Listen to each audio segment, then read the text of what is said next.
Hey guys, Professor Bill, Comic Book University, and we're going to be talking about Panthers Rage.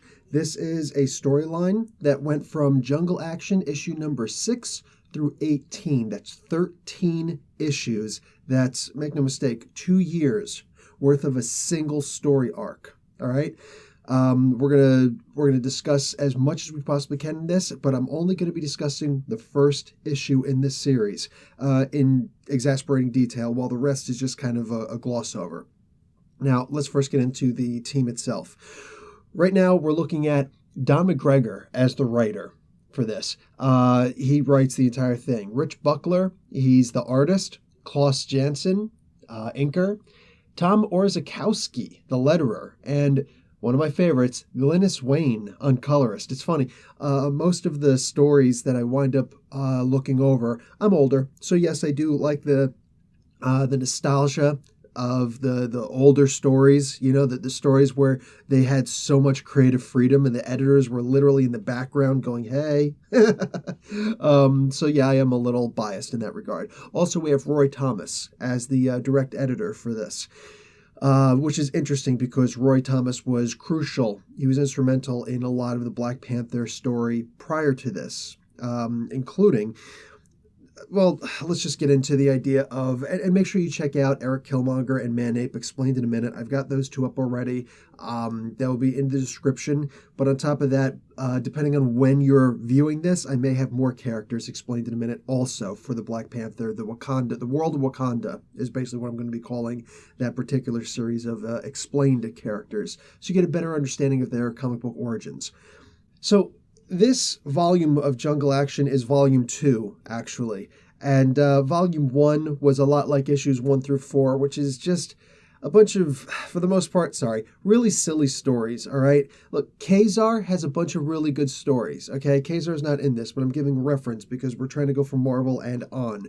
Kazar has a bunch of really incredible stories. He's a really cool character, Kevin Plunder, all right? I love many of his stories, many characters introduced here, but Kazar is just a mock-up of Tarzan. We didn't have the Tarzan rights, so instead we did Kazar. And even Tarzan is just, it's this typical, and you'll see The Thing talk about it. Ben Grimm, The Thing, discusses it openly, that he's basically the voice of Stan Lee, you know what I'm saying, in this regard, even though he's mostly considered a Jack Kirby character. He is the voice of Stan Lee when he explains in the Fantastic Four series, I think it's issue number 53, he makes fun of the Black Panther in a sense. He's like, yeah, I know all these stories you're talking about there, T'Challa.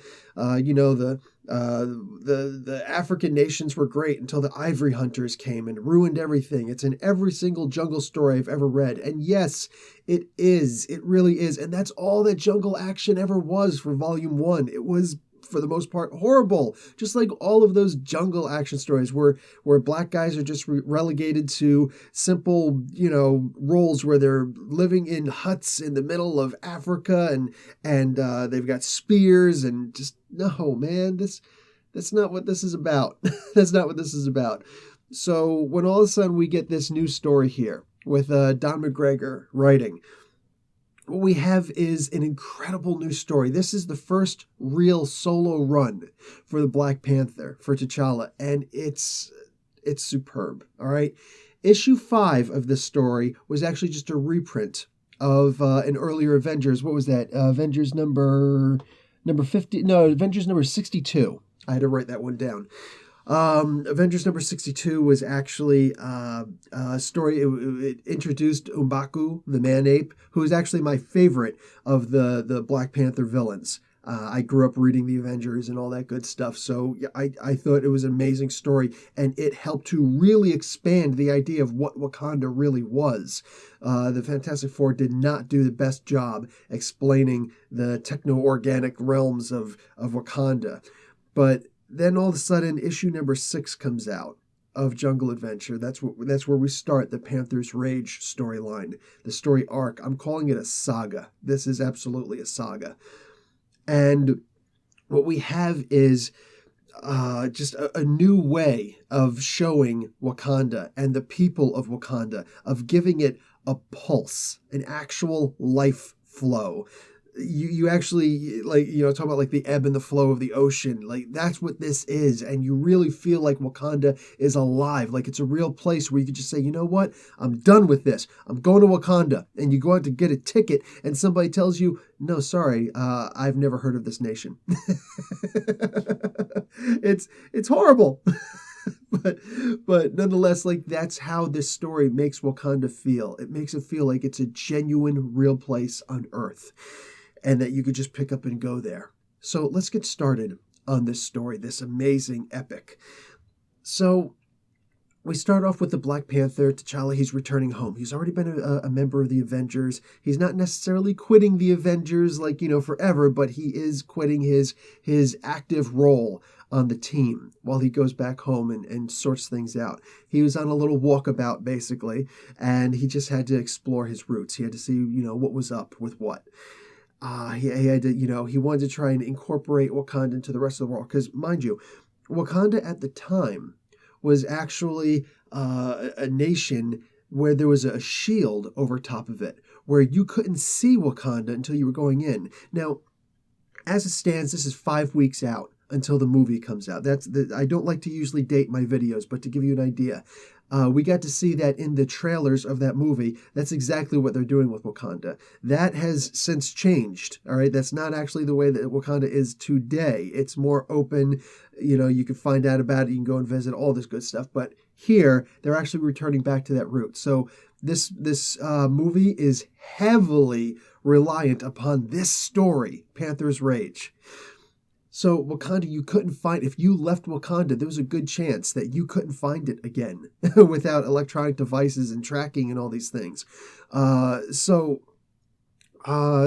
this story now of Njidaka, all right, and he is Erik Killmonger. And this is Erik Killmonger's first appearance, this story.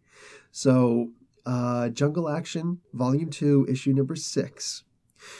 We have Black Panther returning home. And Black Panther comes across these two people, all right, Kazibi and Tete. And these two are actually torturing, Tete specifically is torturing this old man. They're all three of them Wakandans. And they've got this guy in a cage, a wooden cage, and they're torturing, they're poking with a spear and really messing with him. And this old guy, like, he's not going to make it. So T'Challa just jumps down and he beats the living crap out of these two guys. Like, they've got no chance. And Kazibi's funny. Kazibi, they're going to show all throughout this entire arc, Kazibi is one of those guys where it's like he's more funny than anything else. These two provide great comic relief. Kazibi with, like, the ultimate intuition, who can always see when the Black Panther is around. It's like, what did I just see over there? Look above us. There's just birds up there. No, this is no bird, Tete. This is no bird. Like, Kazibi is great, man. Even though he's technically evil. He's a bad guy, but he's comic relief bad guy. Tete is also evil, obviously. He's actually responsible more than anything else for this old guy dying. Yes, he does die. But they make it so that he's the bad guy who's able to be punched a lot. Oh, much like Turk, all right? Turk over in the Daredevil comic books or in the Netflix series. That he's very similar to that. He's very punchable. So Black Panther beats up on these knuckleheads. They're able to get away only because Black Panther has to go and tend to this old guy. And this old guy is like, my chieftain, you're back. And yeah, they call him chieftain instead of king at the time. But Black Panther, he just, like, muscles through his kick. It's, incredible art. Absolutely incredible art. And this old guy's like, listen, I was always faithful to you, and I always believed that you were going to come back, which indicates that a lot of people didn't. Now, the first time they ever showed that Wakanda could be taken over was in the previous issue, which was actually, again, a reprint of an Avengers comic where you saw that M'Baku, the man-ape, went and took over Wakanda, but they also showed that because T'Challa actually left M'Baku in charge of Wakanda. He was the surrogate chieftain, he was his deputy chief, so to speak, until T'Challa came back. So Man-Ape was able to usurp power while he was already in a position of power. Here, Erik Killmonger, completely different story, entirely different story.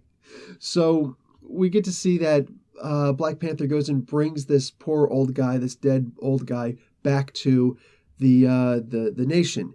And he comes back in the lap of luxury there. And there's this guy, Kazibi, who you got to see in the previous issue also, again, reprint. And he was a very different character there. Here, he's so much more critical of T'Challa. And this is crucial to the story because he is the voice of the upstarts of Wakanda. He's the guy who's literally right in between. Here's Erik Killmonger on this side, who is trying to usurp the throne because we've got an absentee chieftain. We've got an absentee king. You're not here. You're the king of Wakanda who's never in Wakanda. You're off playing superhero in America with the Avengers. How about taking care of your own nation? How about that? So, that's on this side. He's he's not even an anarchist. He just wants to take control. He's trying to do the coup d'etat. So, and then over on this side, you have Black Panther himself, who's doing what he's doing for a reason. And all throughout the Black Panther's legacy, especially, you see it a lot in Ta-Nehisi Coates' explanation of Black Panther in what is the current run. You get to see that he's always trying to deal with things, but he is the king, and heavy is the head that wears the crown. And he has to deal with all these different things that sometimes he can't tell his subjects about. He can't because they can't handle it. Because Wakanda is a very nationalistic country. All right, it's more than just patriotism. It's nationalism. They're very much like, you think about the way that America is a lot. We've got it good over here. We don't want other people coming over and messing it up. Well, it's better than that in Wakanda. And they're more like, we don't want other people coming in here and messing it up. We don't want foreigners. It's not just like, we'll allow, fellow African Americans to come in here. No. They don't even want them there. And you get that sense because there's a character here, Monica, who Black Panther is dating, actually. She's basically his betrothed. And she is from Harlem. She's very American, like back in those days, back in the 60s and the 70s, where she'll, instead of calling him T'Challa, she'll make a joke and say, "Hey, T'Charlie, what's happening? Hey, I dig it, man." And, she'll actually talk like that. And the rest of the Wakandas are like, okay, this foreigner is besmirching the throne. Like, this is unacceptable. She should not be in here. She's distracting you, my king. Please get rid of her. She's clearly just your plaything, and you're not actually talking about bringing her in as our queen, are you? Like, oh man, there's so much here. People who just want to maintain their sovereign nationalistic identity, and they don't want any taint from anyone else, any other nations coming in, all right? Just none, not even their neighbors. So the identity politics is strong in Wakanda, and that starts here. That really starts here. It was expressed in Fantastic Four. It was indicated a lot in Avengers, but it really hammered it home in this issue, and thus in this series, issue 6 through 18. So lap of luxury here in Wakanda, and he doesn't even stop for a minute to hang out and be like, "Hey, let me grab a quick meal, let me eat, I just got back home, you know what I'm saying, just got into a fight." Nope. he takes almost no time. He's like, "Listen, let's go and handle some things. Listen, send some troops over here, send a retinue over there, send a contingency over there, and let's just move on, all right?" And the people are like, "Listen, there's this guy, Erik Killmonger. He's going around kicking some booty. All right, and we gotta take care of business, like he's taking things over, and he'll destroy you, man. He'll destroy you. He's planning on taking the throne, and there's nobody who can stop him."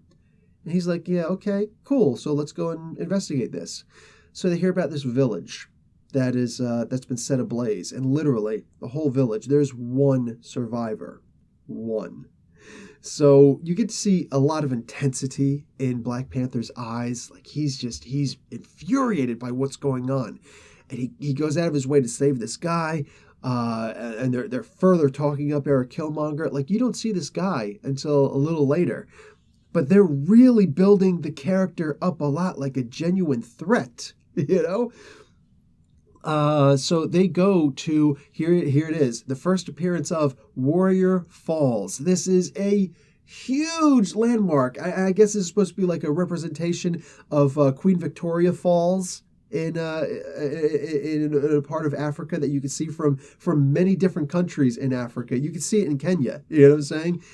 You can see it over there. Like it's wild, and they've got their own version of Queen Victoria Falls there. They've got Warrior Falls. And you're going to see this in the movie as well. We've already seen it in the previews. That's where he and Njadaka fight. And again, please go and check out Erik Killmonger explained in a minute to understand why I'm calling him Njadaka, even though that's no longer his name. So you get to see that T'Challa is now climbing the side of Warrior Falls. He's gonna try and there's some bad guys up here. Let me figure out what's going on. And once again, we come across Kazibi and Tete. So these two knuckleheads are sitting there, and Kazibi sees. I told you he's got a Black Panther sense, like spider sense. He's got a spider sense, but specifically for T'Challa. And he's like, Tete? And he's like, nah, man, no, listen, I'm brooding, all right? I'm thinking about, how T'Challa got the jump on us before, man. But if I see that dude again, I'm going to smash him. I'm going to put a beating on him. Yeah. And he's just like, it's great. These two are the perfect for such a serious overtone. This comedic undertone is great. They stick it in just the right moments. And I'm really hoping to see these two in the movie.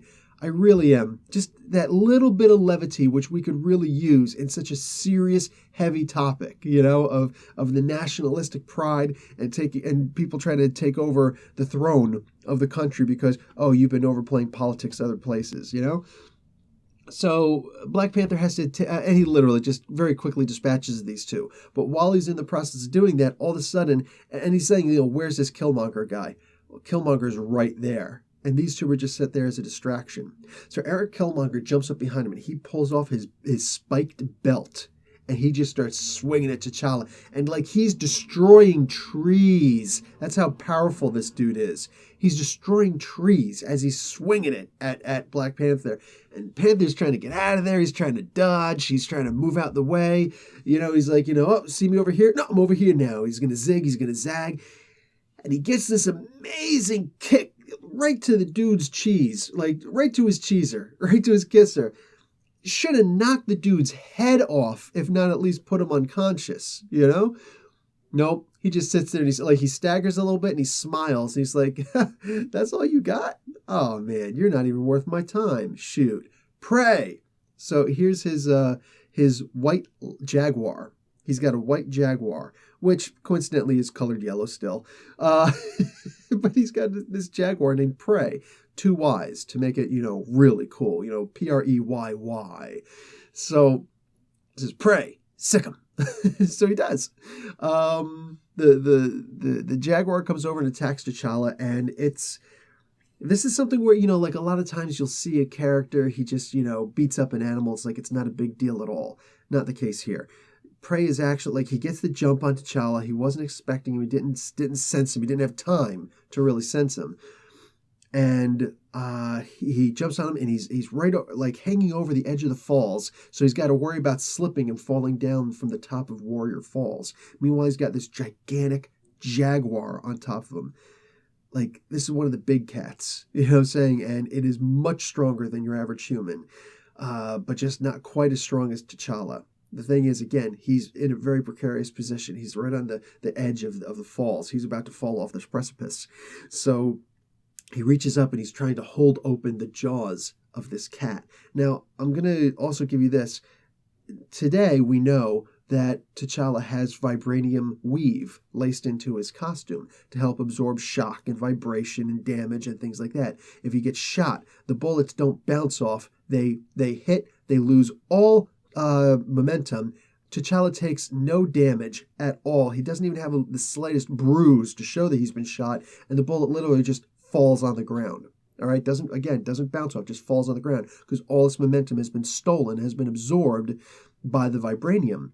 So, that's that. And here, T'Challa would be protected from the bite of this of prey, of this giant leopard, Jaguar. But Back in the day, they didn't say that. They didn't say there's a vibranium weave. It was just a costume, and the costume gets shredded. In this issue, in many issues, it gets shredded. So he's literally got his fingers inside this jaguar's mouth, getting his hands cut up and everything, and he's trying to separate the jaws. And Erik Killmonger's talking the whole time, and he's like, "Hey man, you don't recognize me. You're the one who brought me back in the country. I'm surprised at you. And again, Erik Killmonger, explained in a minute, so you can see exactly what I'm talking about. And I may actually get into the story more in a future spotlighted story, but for now, just this is all I'm giving, because that's actually explained later in the comics. So he's taunting him, and then all of a sudden he realizes what T'Challa's doing. He's not just trying to keep the beast off of him, he's trying to break its jaws. He's trying to break its neck. And he almost succeeds. He actually does break the jaw. You actually read the onomatopoeia, the audible snap. The snap of its jaw. So he's like, "Pray, get back now!" And Erik Killmonger is infuriated, and he reaches down and picks up T'Challa. And this is a classic scene. This is something that would be repeated many, many times. It was actually already repeated from when Man-Ape had done it previously. They actually showed it in the previous episode, the previous issue in the reprint, but they're going to show it here with Erik Killmonger picking Black Panther up over his head. And this is repeated in comics several times later, and it's also repeated with Batman, with Bane holding Batman up over top of his head, the snap across the back, and then when the following issue where he throws him down onto the streets of Gotham and says, "This is your hero, this is your bat." So this is a very iconic scene. And again, it's shown many times, including in this series. It's shown again in their final battle. He just picks him right up over top of his head and throws him off of Warrior Falls and says, "Yeah, you're done." So this is one of those rare instances where the scene on the cover of a comic book actually happens in the comic. And it's amazing. It's amazing. It shows you that this guy is just so strong. Later on in the comics, and I'm not going to get too in-depth in the comics later. Later on in the comics, in these issues, in this arc, this saga, you're going to see that T'Challa actually continues going after Erik Killmonger. He survives the fall, but barely. It's kind of like a Moses scene at this point. His body washes up on the shore. Monica later, sees him and is like, "Oh my God." She's like bathing. She's taking a bath. And she's like, "Oh my God, T'Challa, is that you?" She rescues him, brings him to shore, all that stuff. And, the medical attendees have to come. Like, he falls on the jutted rocks and everything. And he is jacked up. You get to see his body is wrecked. But he's going to take what... the heart-shaped herb, it is explained later that it does possess healing properties, but it's not in as much detail as it later gets. So again, it's considered here that Black Panther is just a really powerful human who, has absolutely no enhancements whatsoever. Instead, he's just really cool, really tough. Later on in the comics, they'll explain that no, actually, the heart-shaped herb actually gives him superpowers. He's much stronger than what a human being, can be. He's got panther-like track and all sorts of crazy stuff like that. So, but for now, he's just a human in this issue. So he goes out and he continues trying to go after Killmonger, but this is not going to be a simple, good guy goes after the bad guy thing. The bad guy is really smart here. And in many regards, you start to think that maybe he is actually smarter than T'Challa. Again, Erik Killmonger explained in a minute to understand just how smart this cat actually is. So he's technically Dr. Erik Killmonger in every single sense of the term. So he is able to gather a bunch of he's able to gather his own lieutenants and captains. And of course, button men, regular soldiers out there to join up with him. And he's got like Malice. He's got Venom, who's a very interesting character. He's got so many other characters who are going to be a buffer between himself and T'Challa. So T'Challa now has to go through all of these guys in order to get to Erik Killmonger.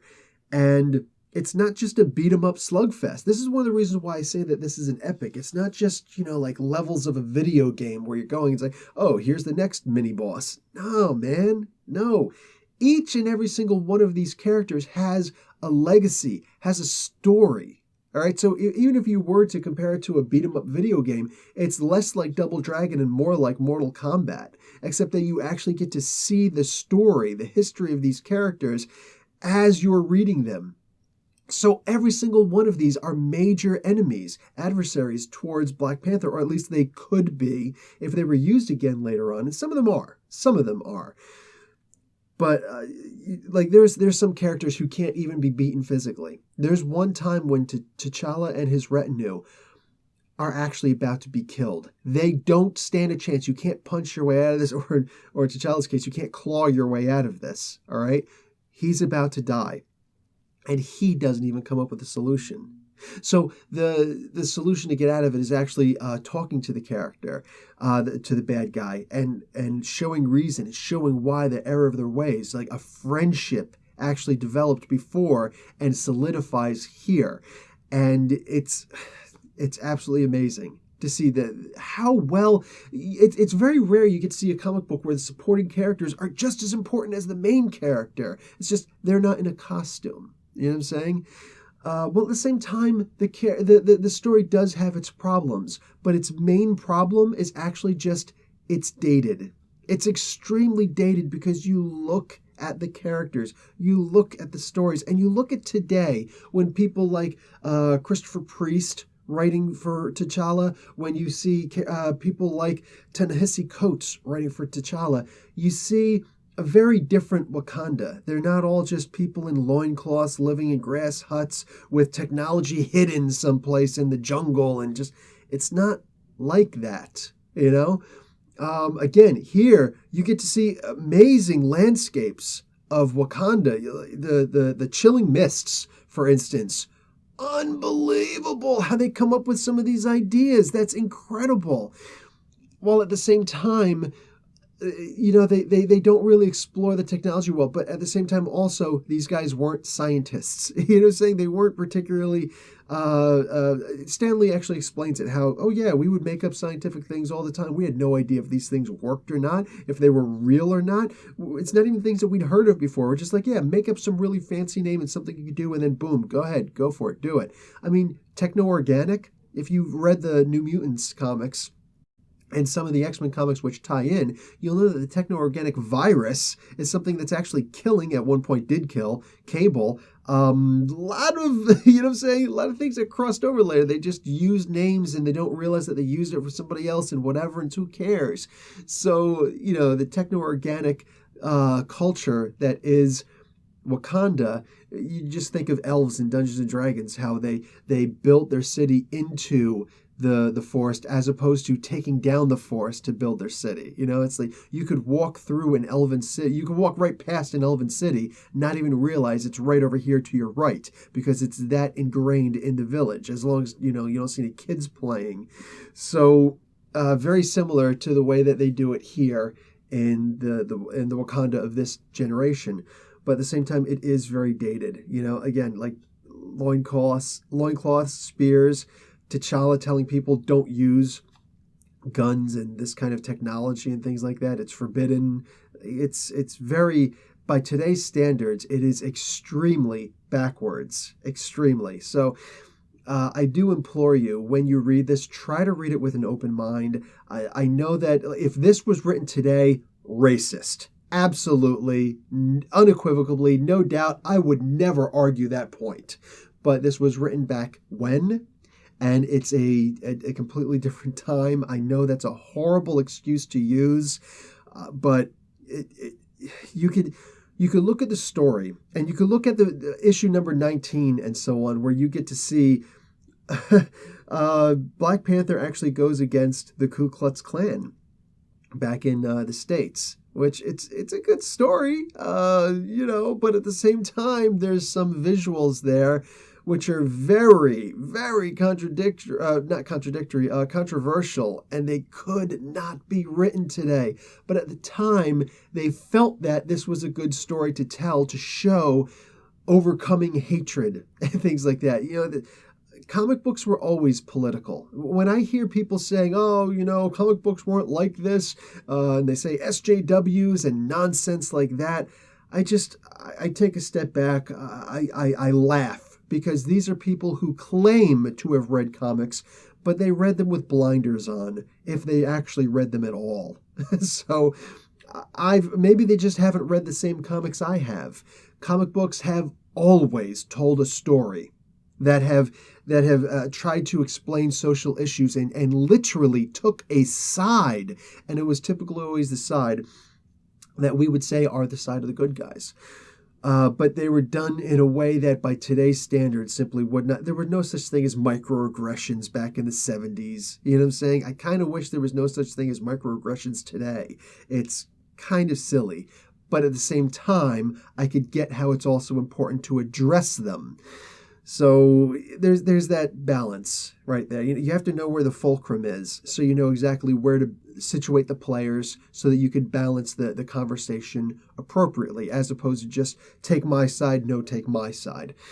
Even with some of the visuals that you would see in the comics back then, you can tell without a doubt. Like the unbelievably beautiful pages drawn by the late great Gil Kane, God bless him, you could see the love that they had for these characters, how they showed, in ways that most of the other characters out there, they would never be able to show things like this, just be like, whatever, Thor versus a rhino. Who cares? But Black Panther taking down a rhino and doing it in a way where he's not just, clawing him down like Wolverine would maybe do. You know what I'm saying? No, instead, you actually have him taking the rhino down, but preserving its life. I mean, you could tell that they loved the characters that they were writing. They genuinely, heartfelt, loved these characters, and it shows. It shows. Look, I'm going to leave you with a quote from the Buddha, okay? The difference between liking a thing and loving a thing. If you see a flower and you like the flower, you pluck the flower. But if you love the flower, you water it daily. Know this, and you will know life. I know it's really cheesy, okay? But I love philosophy, theology, all of that good stuff. I love this stuff. So little sayings like that show you the great wisdom of Siddhartha Gautama, the Buddha. And this is when I read this epic storyline and I see the love that was put into it, I see that it's not just, let's just write a story and blah, blah, blah, whatever. No, this story deserves to be a Marvel masterwork. And make no mistake, guys, you can actually find all of this and 2 issues of the Fantastic Four to further explain the story. You can find this all in a single graphic novel. It's online, but here's the thing. First, go and try and check your local comic book stores. Please support your LCS. Please support your local comic book stores, okay? If you cannot find it there, then come back here, check my link below. You can get it digitally, you can get it in physical print, all right? This is a story that if you watch this video from beginning to end, you owe it to yourself to own this comic book, all right? I'm okay with digital, you know what I'm saying? But this, honestly, this is an amazing story. You cannot regret reading this story. You will look at this and you will say, how come comic books aren't written like this today? Because it's that beautiful. And I'm going to leave it at that. Guys, Professor Bill, Comic Book University, class dismissed.